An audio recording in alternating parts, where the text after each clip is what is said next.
सुबह सुबह शारदा जी अपने घर के आंगन में झाड़ू लगा रही थीं कि तभी उनकी बहू शिवानी उठकर आई और गुस्से में चिल्लाते हुए बोली, खबरदार माँ जी, जो आपने सुबह सुबह उठकर मेरी नींद खराब की तो। अरे आपको इतना भी नहीं पता है क्या कि अगर कोई सोया हुआ रहता है तो खटपट की आवाज़ करके उसे जगाना नहीं चाहिए। आपका क्या है, खुद तो दिन रात सोती रहती हैं, लेकिन मुझे तो घर से लेकर बाहर तक के ढेरों काम देखने होते हैं। आपके बेटे की तो पैसे कमाकर लाने के अलावा और कोई जिम्मेदारी है नहीं। सारी जिम्मेदारियां तो मुझे ही उठानी पड़ती हैं। उसमें भी आपको सुबह सुबह चैन नहीं रहता। लग जाते हैं आंगन में झाड़ू लगाने।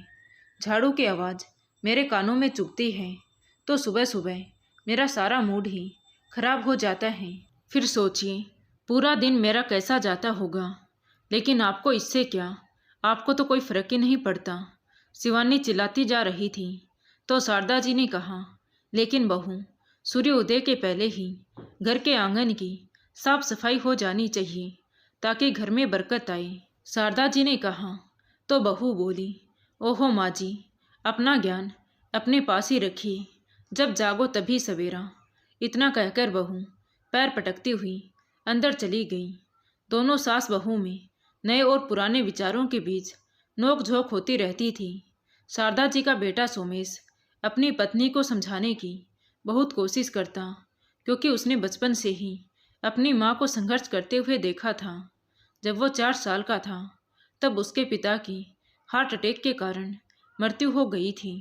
उस समय उसकी माँ शारदा जी केवल 25 वर्ष की थी, इसलिए उनके रिश्तेदारों और आस पड़ोस, यहाँ तक कि उसके ससुराल वालों ने भी कहा कि वो अपने बेटे सोमेश को उनके पास छोड़कर दूसरी शादी कर ले ताकि वो अपना भविष्य अच्छे से जी सके।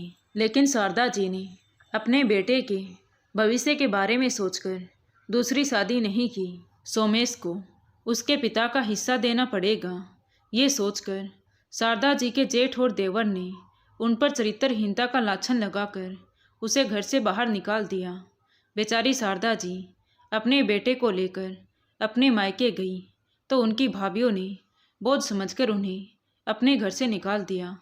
अब इतनी बड़ी जालिम दुनिया में, जहाँ यही समाज के ठेकेदार, जो लोग समाज को सुधारने की बात करते हैं, लालची भेड़ियों की तरह अपनी आंखें गड़ाई ऐसी विधवा औरतों का जीना हराम कर देते हैं, उसी समाज में शारदा जी अपने छोटे से बेटे को लेकर उसके भविष्य को बनाने के लिए निकल पड़ी।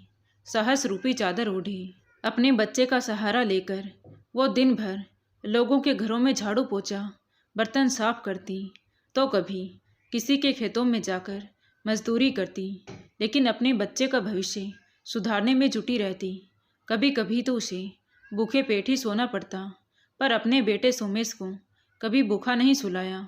सोमेश जब खाने के लिए कहता तो वो कह देती, बेटा मैंने पहले ही खा लिया था। लेकिन वो बालक, मन का भोला भाला बच्चा, उस समय क्या जानता कि माँ ने वास्तव में खाना खाया है या नहीं। लेकिन अब वो बड़ा हो गया है तो वो सारा समय उसके आंखों के सामने चलचित्र की भांति घूम जाता कि किस तरह उसकी माँ ने अपने बच्चे के लिए अपनी सारी खुशियों का गला घोंटकर अपने बच्चे को उस मुकाम तक पहुँचाया जो आज उनका बेटा एक सफल बिजनेसमैन बन गया है। लेकिन शिवानी को अपने पति की इज्जत की कोई परवाह नहीं थी। सोमेश चाहता था कि उसकी माँ को सारे जहाँ की खुशियाँ और सुख सुविधा मिले, लेकिन शिवानी उसके विपरीत सोचती थी। वो अपनी सासू माँ को 1 घंटे के लिए भी अपने घर में बर्दाश्त नहीं करना चाहती थी। लेकिन सोमेश के दबाव में आकर शारदा जी को थोड़ी बहुत इज्जत देती थी, लेकिन सिर्फ सोमेश के घर पर रहने तक। जैसे ही सोमेश घर से बाहर निकलता तो वो अपने असली रूप में आ जाती और शारदा जी से कहती, माँ जी चलिए, आप बैठे बैठे घर के बर्तन साफ कर दीजिए, वरना बुढ़ापे में बैठी रहोगी तो आपके घुटने जवाब दे जाएंगे। इसलिए यहाँ से उठिए और बर्तन साफ कर लीजिए। वैसे भी इसके पहले भी तो आप ये नौकरों वाले काम कर ही चुकी हैं, फिर तो आपको कोई परेशानी नहीं होनी चाहिए। और हाँ, एक बात ध्यान में रखिए, खबरदार जो आपने अपने बेटे से इस बारे में कुछ भी कहा तो वैसे भी आपका बेटा कई कई दिनों तक घर में आता नहीं है। सोचिए, फिर आपको खाना कौन देगा? दोनों टाइम खाना चाहिए और आराम की नींद चाहिए, तो चुपचाप वैसा ही कीजिए जैसा मैं कहती हूँ। शारदा जी बेचारी चुपचाप आंसू बहाती रहती। सोमेश अक्सर बिजनेस के सिलसिले में इधर उधर जाता रहता था और शिवानी उसका फुल फायदा उठाती। सोमेश जब घर आता तो वो शारदा जी के साथ ऐसे पेश आती जैसे वो उसकी सास नहीं, माँ है।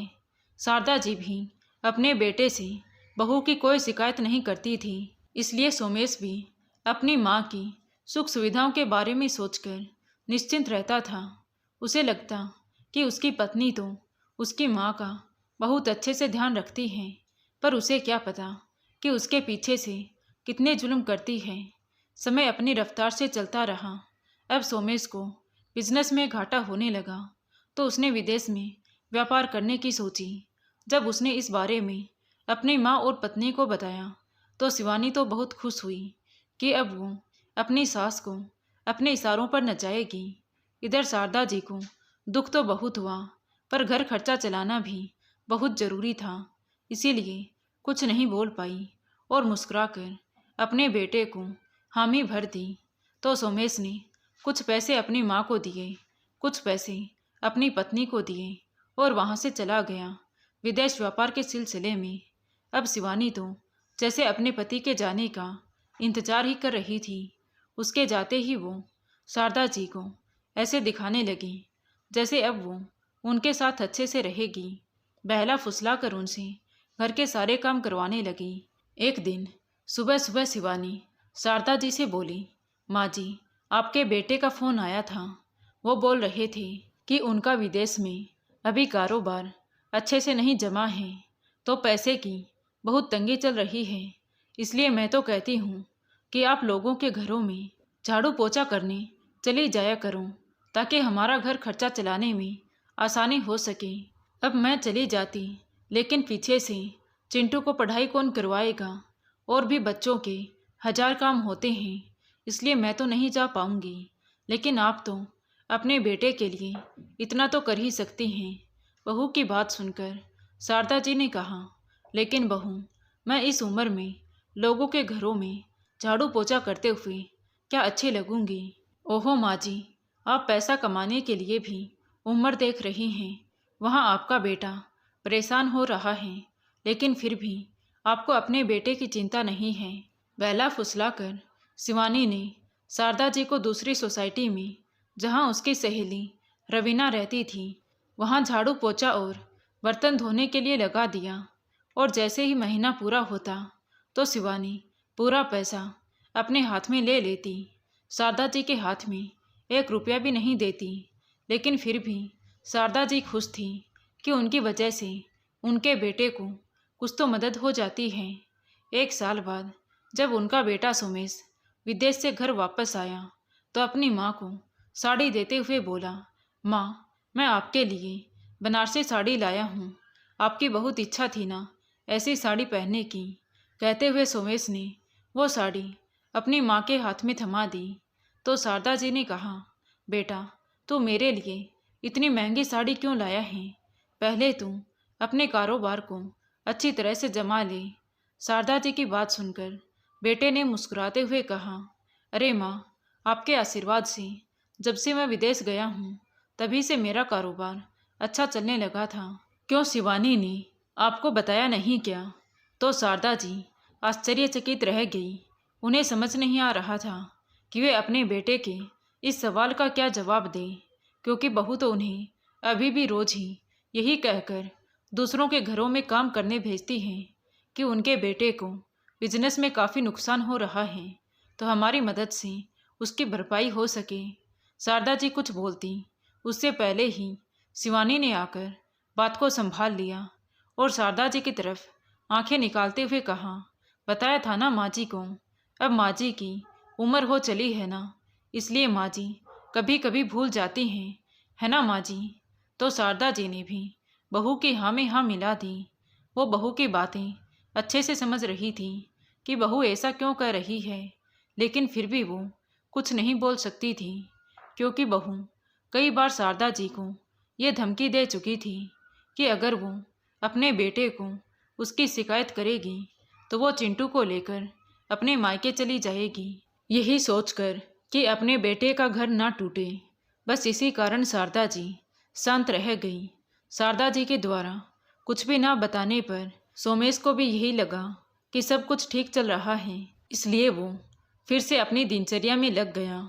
सोमेश के जाने के बाद शारदा जी ने अपनी बहू से कहा कि बहू, अब तो मेरे बेटे का कारोबार भी अच्छी तरह से चल रहा है और अब इन बुढ़ी हड्डियों में इतनी ताकत भी नहीं है कि मैं घर घर जाकर काम कर सकूं। इसलिए तुम सबके घरों में फ़ोन करके ये बता दो कि अब से मैं काम पर नहीं आ पाऊंगी। शारदा जी के मना करने पर शिवानी उन पर नाराज होते हुए बोली, ओहो माँ जी, ये आप क्या कर रही हैं? अभी तो महीना भी पूरा नहीं हुआ है। सारी सोसाइटी वालों के सामने मेरी नाक कटवानी है क्या? कम से कम महीना पूरा होने तक तो आपको काम पर जाना ही पड़ेगा। बहू की बात सुनकर शारदा जी ने कहा, क्या होगा बहू, अगर नहीं जाऊंगी तो?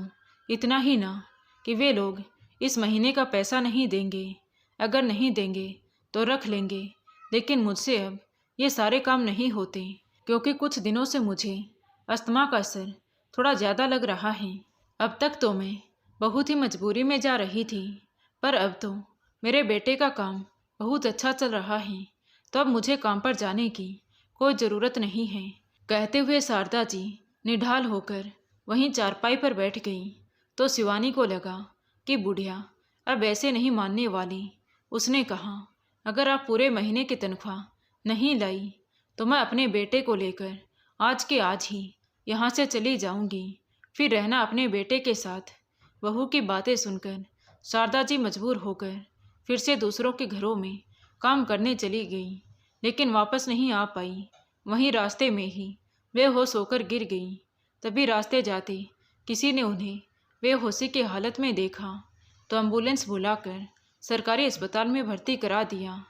जब शारदा जी को होश आया तो डॉक्टर ने उनसे उनके बारे में या उनके घर वालों के बारे में पूछा तो शारदा जी ने कहा कि मेरे बेटे बहू विदेश में रहते हैं, मैं यहाँ पर अकेली रहती हूँ, आप मुझे डिस्चार्ज कर दीजिए, मैं चली जाऊँगी। तो डॉक्टर ने उन्हें कुछ दवाइयाँ दी और उन्हें डिस्चार्ज कर दिया। लेकिन शारदा जी के लिए सवाल ये था कि वो जाए तो जाए कहाँ, क्योंकि उस घर में जाकर तो वो फिर से नौकरों वाले काम नहीं करना चाहती थी और बदले में गालियाँ नहीं सुनना चाहती थी। इसलिए 1-2 दिन तक तो उसे अस्पताल के बरामदे में इधर उधर भटकती रही, लेकिन वहाँ के सुरक्षाकर्मियों ने उन्हें वहाँ से भगा दिया। अब शारदा जी सड़क पर इधर उधर भटकने लगी। उधर सोमेश जब घर आया तो शिवानी से अपनी माँ के बारे में पूछा तो शिवानी बोली, मुझे नहीं मालूम सोमेश, माँ जी मंदिर जाने के लिए घर से निकली थी, लेकिन उसके बाद माँ जी वहाँ से कहाँ चली गई मुझे नहीं पता। इतना सुनते ही सोमेश आग बबूला होते हुए बोला, नहीं पता का क्या मतलब हुआ, तूने ही माँ के साथ कुछ उल्टा सीधा किया होगा। कहते हुए सोमेश गुस्से से घर से बाहर निकल गया और इधर उधर अपनी माँ को ढूंढने लगा, लेकिन वो उसे कहीं नहीं मिली। उधर शिवानी अपनी सहेली रवीना को बार बार फ़ोन करके पूछ रही थी कि मैंने माँ जी को तुम्हारे घर भेजा था, वहाँ से कहाँ चली गई। लेकिन रवीना का हर बार एक ही जवाब था कि वो 20 तारीख को काम करके गई थी, उसके बाद वो यहाँ नहीं आई है। इधर शारदा जी को कोई दया करके कुछ दे देता तो वो उसे खा लेती या फिर पानी पीकर ही सो जाती। एक दिन सोमेश ने शिवानी से कहा कि वो बिजनेस के सिलसिले से कहीं बाहर जा रहा है, तो शिवानी मन ही मन खुश हो गई कि चलो ठीक ही है। आखिर सोमेश मान ही गया कि माँ जी के गायब होने में मेरा कोई हाथ नहीं है और बुढ़िया भी सही समय पर गायब हुई है। अब मुझे बुढ़ापे में उनकी सेवा भी नहीं करनी पड़ेगी। लेकिन इधर सोमेश बिजनेस का बहाना बनाकर शिवानी से झूठ बोलकर अपनी माँ को ढूंढने के लिए निकला था। उसने माँ को ढूंढने में दिन रात लगा दिया। वो अपनी माँ को ढूंढते ढूंढते एक चाय की दुकान में चाय पीने बैठा ही था कि उसी समय एक औरत अपने छोटे से बच्चे को अपनी छाती से लगाकर फटे पुराने हाल में लोगों से भीख मांगती फिर रही थी। किसी को दया आ जाती तो उसे कोई 5 तो कोई 10 रुपए दे देता। जब उसने सोमेश के सामने हाथ फैलाया तो सोमेश को अपना बचपन याद आ गया। उसकी माँ भी उसे ऐसे ही अपनी छाती से चिपकाई रहती थी। तब उन्होंने भी कई लोगों के ताने सहे थे, लेकिन उस समय उसको इतनी समझ नहीं थी। पर आज उसे समझ आ रहा था कि उसकी माँ ने उसके लिए कितना त्याग किया है। सोमेश उस औरत को पास के होटल में ले गया। वहाँ उसे और उसके बेटे को भरपेट भोजन करवाया और उसे कुछ रुपए भी दे दिए ताकि वो अपनी ज़रूरत की चीज़ें खरीद सके। तो वो औरत बहुत खुश हो गई और सोमेश को ढेर सारे आशीर्वाद देते हुए वहाँ से चली गई। पर सोमेश वहीं बैठा अपनी माँ को याद किए जा रहा था। तभी सोमेश की नज़र पड़ी कि एक बुढ़िया उसकी तरफ पीठ किए एक आदमी से कुछ खाने के लिए मांग रही थी। उसे बोल रही थी कि उसने 3 दिनों से कुछ भी नहीं खाया है, इसलिए कुछ पैसे दे दो बेटा, या फिर मुझे भोजन करवा दो, बहुत भूख लगी है। भगवान आपका भला करेगा बेटा। जब सोमेश के कानों में उस बुढ़िया की आवाज़ सुनाई पड़ी तो उसे वो आवाज़ कुछ जानी पहचानी सी लगी। उसने अपने आंसू पोंछे और दौड़कर उस बूढ़ी अम्मा के पास गया और जब उस अम्मा जी को सामने से जाकर देखा तो उसके पैरों तले जमीन खिसक गई। उसके आंखों से आंसुओं की झड़ी लग गई। उसने आव देखा न ताओ और माँ कहकर उन्हें अपने गले से लगा लिया, क्योंकि वो बुढ़िया कोई और नहीं बल्कि शारदा जी ही थी। शारदा जी भी अपने बेटे को गले से लगाकर उसकी पीठ पर अपना स्नेह भरा हाथ फेरकर खूब रोई और फिर बोली, बेटा अभी तो तुम बहुत प्यार दिखा रहे हो, लेकिन तुम्हारी माँ कब से घर से गायब है, ये तुम्हें मालूम नहीं था क्या? कहीं अभी भी बहू ने तो नहीं भेजा है तुम्हें कि मुझे वापस ले जाकर फिर से किसी के घर में नौकरानी बनाकर रख दोगे? अगर ऐसा है तो अभी के अभी यहाँ से चले जाओ बेटा। मैं सड़क पर ही भीख मांगकर जी लूँगी। नहीं चाहिए मुझे तुम्हारा प्यार और तुम्हारा घर संसार, नहीं चाहिए बेटा। अपनी माँ के मुँह से ऐसी बातें सुनकर सोमेश आश्चर्यचकित रह गया। उसने अपनी माँ से कहा, माँ चलो उस होटल में बैठते हैं, वहाँ पहले भरपेट खाना खा लीजिए, उसके बाद सारी बात बताइए कि आखिर शिवानी ने आपके साथ क्या किया था। बेटे के कहने पर शारदा जी अपने बेटे के साथ होटल में चली गई। वहाँ भरपेट खाना खाया और फिर अपनी बहू की वो सारी बात बताई जो वो उनके बेटे के पीछे से उनके साथ करती थी। उन्हें किसी के घर में नौकरानी का काम करने के लिए भेजती थी। अपनी माँ के मुंह से ये सारी बातें सुनकर सोमेश को गुस्सा तो बहुत आया, लेकिन शारदा जी ने उसे शांत करवाते हुए कहा, बेटा क्रोध करने से बने हुए काम भी बिगड़ जाते हैं, इसलिए जो भी काम करो शांति से सोच समझकर करो। सोमेश ने माँ की बात मानी और अपनी माँ को सीधे घर में न ले जाकर एक वृद्ध आश्रम में ले गया, जहाँ उन्हें शारदा जी की एक सहेली सुमित्रा जी मिल गई, जो उस वृद्ध आश्रम को चलाती थी। सोमेश ने सुमित्रा जी को सारी बातें बताई और अपनी माँ को कुछ दिनों के लिए अपने पास रखने के लिए निवेदन किया। तो सुमित्रा जी बोली, अरे इसमें निवेदन करने की कोई बात नहीं है बेटा, शारदा तो मेरी बहन समान है, वो जितना दिन चाहे रह सकती है।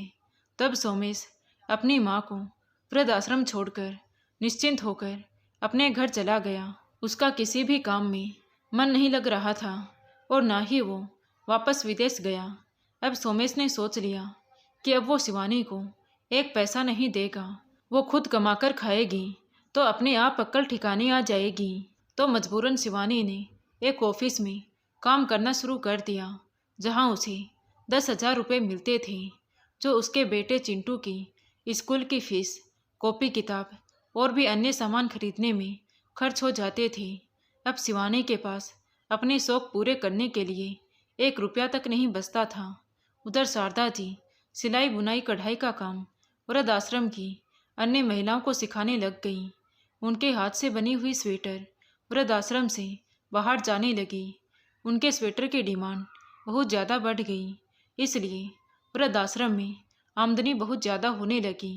तो सुमित्रा जी के वृद्धाश्रम की चर्चा चारों ओर होने लगी। इसलिए कई अमीर सज्जन लोग इस वृद्धाश्रम में डोनेशन देने लगे ताकि उनके पैसे काम के लिए उपयोग हो सके। शारदा जी ने सोचा, जिस तरह मैंने ठंड में ठिठुर कर काम करके अपने दिन बिताए थे, वैसे ही कई हजारों लोग आज भी खुले आसमान के नीचे इतनी कड़ाके की ठंड में रात गुजारने के लिए मजबूर होते हैं। इसलिए क्यों ना उन्हें इस ठंड के मौसम में स्वेटर शॉल बांट दिया जाए, क्योंकि प्रकृति तो सभी के लिए एक समान ही होती है। वो ये नहीं जानती कि ये गरीब है या अमीर, किसके पास स्वेटर शॉल है और किसके पास नहीं। ठंड या गर्मी तो सभी को एक समान ही लगती है। वो तो मनुष्य अपनी सुविधाओं के अनुसार सुख या दुख भोगता है। तो क्यों ना हमसे जितना बन पड़े हम ऐसे पीड़ित लोगों को सुख देने की कोशिश करें। उन्होंने अपने ये विचार अपनी सहेली सुमित्रा जी को बताया, जो कि उस वृद्धाश्रम की मैनेजर थी। तो उन्हें भी शारदा जी का ये विचार सही लगा और उन्होंने शारदा जी का ये नेक विचार सबको बताया। तो पूरा वृद्धाश्रम तालियों की गड़गड़ाहट से गूंज उठा, क्योंकि उन्हें मालूम था कि उनकी स्वेटर खुले आसमान के नीचे रहने वाले गरीब लोगों को गर्म करने में काफ़ी मदद करेंगी। जब सारी स्वेटर तैयार हो गई तो सुमित्रा जी और शारदा जी ने एक शानदार पार्टी रखी, जिसमें कोई भी ज़रूरतमंद इंसान वहां जाकर खाना खा सकता था और उपहार में स्वेटर शॉल लेकर जा सकता था। धीरे धीरे शिवानी को इस बात का पता चला तो वो भी वहां जाकर उन भिखारियों की लाइन में खड़ी हो गई। सबसे पहले स्टेज पर सुमित्रा जी ने सभी को कुछ ज्ञान की बातें बताई और कहा, आज हम जो ये पार्टी रख पाए हैं और इतना कुछ कर पाए हैं, इस मुकाम तक पहुंचने के पीछे एक बहुत ही मजबूत और नेक इरादे वाले शख्स का हाथ है। अगर आज वो इंसान नहीं होती तो शायद इतने लोगों के चेहरे पर खुशी नहीं होती। तो मैं चाहती हूँ उनके साहस और सहयोग के लिए एक बार जोरदार तालियां हो जाएं। वहाँ उपस्थित लोगों ने बहुत ही उत्साह और जोश के साथ तालियां बजाकर उनका स्वागत किया। शिवानी भी उत्साहित थी कि कौन है वो शख्स, वो भी उसे देखना चाहती थी। लेकिन शारदा जी की कार का टायर पंचर होने के कारण वो समय पर नहीं पहुंच पाई। इसलिए सुमित्रा जी सभी लोगों को एक एक करके स्वेटर शॉल देने लगी। तभी शारदा जी भी अपने बेटे सोमेश के साथ वहां पहुंच गई। तो शिवानी उसी समय स्वेटर लेने के लिए सुमित्रा जी के पास खड़ी थी। तो सुमित्रा जी ने कहा, सभी लोग जो स्वेटर शॉल लेने की लाइन में खड़े हैं अपनी अपनी जगह पर खड़े हो जाएं। और शिवानी, जो कि सुमित्रा जी के पास शॉल स्वेटर लेने के लिए स्टेज पर खड़ी थी, उन्होंने शिवानी से कहा, देखिए यही है वो साहसी और बुलंद इरादे वाली महिला जिसने हमें यहाँ तक पहुँचने में भरपूर सहयोग दिया है। इसलिए आप इन्हें फूलों का हार पहना दीजिए। इतना सुनते ही शिवानी का सिर शर्म से झुक गया। उसके आंखों में आंसू आ गए, लेकिन उसने उस समय कुछ नहीं कहा और शारदा जी को अपनी नज़रें झुकाई फूलों का हार पहना दिया। शिवानी के हार पहनाते ही पूरा हॉल तालियों की गड़गड़ाहट से गूंज उठा। तो शिवानी उसी समय शारदा जी के पैरों में गिरकर रोते हुए माफ़ी मांगने लगी। तभी शारदा जी ने उसके दोनों बाजुओं को पकड़कर उठाते हुए कहा, अरे अरे, लगता है बराबर खाना पीना ना मिलने की वजह से आप कमज़ोर हो गई हैं। थोड़ा अच्छा खाया पिया करो और सेहत की तरफ ध्यान दिया करो। वैसे आपका नाम क्या है? मैंने आपको पहचाना नहीं। लगता है काम की अधिकता के कारण आप अपने लिए समय नहीं निकाल पा रही होंगी, इसलिए समय से पहले ही बूढ़ी नज़र आ रही हैं। सुमित्रा बहन, इन्हें एक की जगह 2 स्वेटर और शॉल दे दीजिएगा। हो सकता है काम की अधिकता के कारण इन्हें हफ्ते भर में धोने का टाइम मिलता भी होगा या नहीं। 2 स्वेटर होंगे तो इन्हें धोने और पहनने में सुविधा होगी। शारदा जी की एक एक बातें शिवानी को तीर की तरह चुभ रही थी। वो नीचे सिर झुकाए चुपचाप शारदा जी की बातें सुनती रही और फिर वहाँ से स्वेटर लिए बिना ही जाने लगी कि तभी शारदा जी बोली, अरे आपने तो स्वेटर लिया ही नहीं। यहाँ स्वेटर की कोई कमी नहीं है। आपके लिए तो 2-2 स्वेटर शॉल का ऑफर है। और आप बिना स्वेटर सोल के ही जा रही हैं, क्या बात है। और हाँ, यहाँ का स्वादिष्ट खाना खाया कि नहीं? अगर नहीं खाया हो तो ज़रूर खाकर जाइएगा। यहाँ भरपूर भंडारा लगा है, यहाँ किसी को भूखे पेट नहीं रखा जाएगा। शिवानी ने 2-2 स्वेटर सोल पकड़े और चुपचाप अपने घर चली गई। घर जाकर उसने सारी बात फ़ोन करके अपनी माँ को बताई तो उसकी माँ बोली, ठीक है बेटी, तू कल ही वृद्धाश्रम जाना और अपनी सास के पैर पकड़कर माफ़ी मांगना और उनसे कुछ पैसों की मदद करने के लिए कहना। और हाँ, घर चलने के लिए मत बोल देना। इतना सुनते ही शिवानी अपनी माँ पर भड़कते हुए बोली, चुप करो माँ, आपके बहकावे में आकर मैंने अपना ही घर बर्बाद कर डाला और आप अब भी कह रही हैं कि मैं बस उनसे पैसों की मदद मांगूं और उन्हें घर भी न आने दूं। आप कैसी माँ हैं जो अपनी ही बेटी का घर बर्बाद करने में लगी हुई हैं। और एक सोमेश की माँ है, उन्होंने अपने बेटे को कितने अच्छे संस्कार दिए हैं कि सोमेश को सारी सच्चाई पता भी चल गई, लेकिन ना ही उसने मुझे मारा पीटा और ना ही मुझसे कोई लड़ाई झगड़ा किया, बल्कि वो वृद्धाश्रम जाकर अपनी माँ की सेवा करता रहा। और पता है ना, कल भी माँ जी अपने बेटे सोमेश के साथ आई थी। अब मैं आपकी बात बिल्कुल नहीं मानूंगी, बल्कि अपने मन की सुनूंगी। इतना कहकर शिवानी ने गुस्से से फ़ोन काट दिया और अगले ही दिन वो वृद्धाश्रम गई और अपनी सासू माँ से रो रो कर माफ़ी मांगने लगी। तो सोमेश भी वहीं पर था। वो सोमेश से भी माफ़ी मांगने लगी, लेकिन सोमेश बोला, तुमने मेरी माँ से कहा था ना कि अगर वो तुम्हारी बात नहीं मानेगी तो तुम अपने बच्चे को लेकर अपने मायके चली जाओगी। तो जाओ, खुशी खुशी जाओ, तुम अपने मायके जा सकती हो, लेकिन मैं अपनी माँ को नहीं छोड़ सकता। इसीलिए मैं तुमसे बिना कुछ कहे अपनी माँ की सेवा करने वृद्धाश्रम चला आया, क्योंकि आज मेरी माँ की बहू ने उनके साथ ऐसा किया तो कल को हमारी बहू भी आएगी और वो भी हमारे साथ ऐसा ही करेगी। तो इसीलिए मैं पहले से ही तैयारी कर चुका हूँ। अपने पति की बातें सुनकर शिवानी को तो मानो काटो तो खून नहीं। अब वो क्या करे, उसे कुछ समझ नहीं आ रहा था। वो रोती हुई कभी शारदा जी के पास जाती तो कभी सोमेश के पास, लेकिन कोई भी उसे माफ़ करने के लिए तैयार नहीं था। उसको ऐसे गिड़गिड़ाते देख शारदा जी को कुछ देर बाद दया आ गई, तो उन्होंने कहा, देखो बहू, जो जैसा करेगा वैसा तो उसे भरना ही पड़ेगा, चाहे वो तुम हो या फिर मैं। इसीलिए आज से और अभी से सुधर जाओ।